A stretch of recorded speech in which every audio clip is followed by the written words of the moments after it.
It was a quiet evening in Jerusalem. People were getting ready to celebrate Passover, a special Jewish holiday.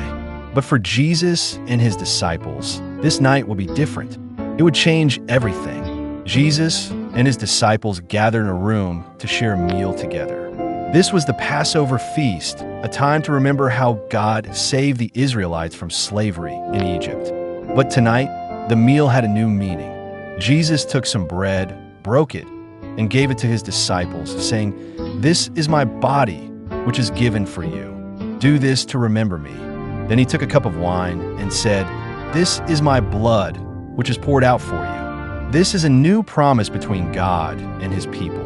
The disciples were confused, unsure of what he meant, but they listened carefully. Jesus was telling them something big. As they ate, Jesus said something that shocked everyone. "One of you will betray me." The disciples were stunned. "Lord, is it me?" they asked one by one. Jesus replied, "The one who dips his hand in the bowl with me will betray me." Judas, who had already decided to betray Jesus, was sitting there. Jesus looked at him and said, "What you're going to do it quickly." Judas left the room to carry out his plan. After Judas left, Jesus told the remaining disciples something important. "A new command I give you, love one another. Just as I have loved you, you should love each other. This is how everyone will know you are my disciples." In a moment of deep sorrow, Jesus focused on love, showing the disciples how important it was to care for each other, even when things were tough. Jesus then turned to Peter and said, "Peter, Satan has asked to test you, but I have prayed for you. When you've turned back, strengthen your brothers." Peter replied, "Lord, I'm ready to go with you to prison and even die for you." But Jesus said, "Before the rooster crows, you will deny 3 times that you know me." Peter couldn't believe it. "Never, Lord," he said, but Jesus knew what was coming. Peter would struggle, and he would fall.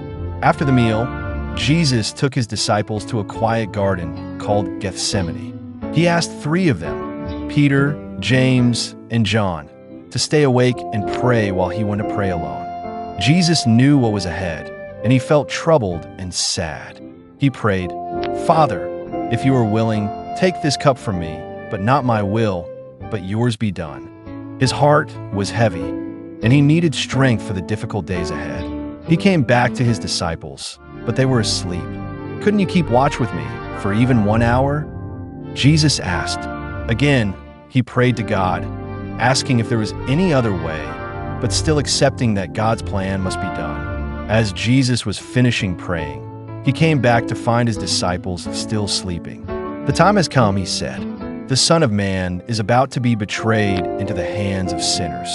Just then, a group of soldiers, led by Judas, arrived in the garden. Judas kissed Jesus on the cheek to identify him. "Rabbi," Judas called. Immediately, Jesus' disciples were filled with confusion and fear. Peter, not thinking, pulled out a sword and tried to fight, cutting off the ear of a servant. But Jesus told him to stop.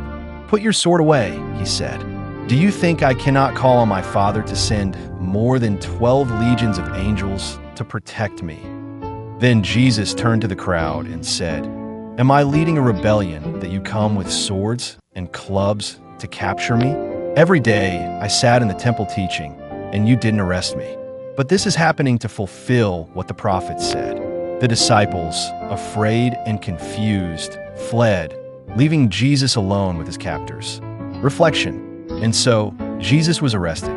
One of his friends betrayed him. His disciples ran away in fear. But even in that dark moment, Jesus knew God's plan was being fulfilled. He was walking the path that would lead to his sacrifice for the world. The night was heavy with uncertainty, but it wasn't the end. It was just the beginning. Tell us what you learned from this story. Like, comment, share, and subscribe.